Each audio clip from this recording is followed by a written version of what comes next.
అమ్మ ఇంతమంది ఉన్నారు, మనమేమో మసలుకే సిగ్గు అవుతుంది. ఆడు సెక్యూరిటీ గార్డు వన్ పోయి అడుగుదామన్నా కానీ అమ్మ వీళ్ళందరూ ఉన్నారు, ఆడోళ్ళు చూస్తారు.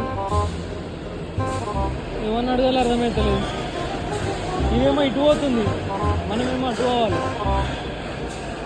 ఇందాకైతే ఎక్కినప్పుడు డైరెక్ట్ అద్దం ముంగట నుంచి పెట్టింది ఇట్లా ఇటు సైడ్ ఫేసింగ్, ఇట్లా మొత్తం ముంగట పడి అంతా చూస్తుంటే పిచ్చి లేచిపోయింది. అరే మియాపూర్ ఇటు పోతుంది,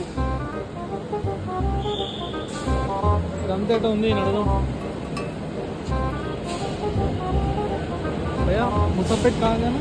मुसापेट ఏ జాతా అయ్యా, మనం తప్పు చేసాం, ఇదే వెళ్తుందంట. Sorry bro. మెట్రో అంటే సుకూన్ అన్నారు. ఏం సుకూన్ రా, సుఖాలు కనబడుతున్నాయి ఇక్కడ. మేము ఎక్కడి నుంచి జాగ్రత్తలు ఆడుతున్నాయి బ్రా పైసలు కట్టి.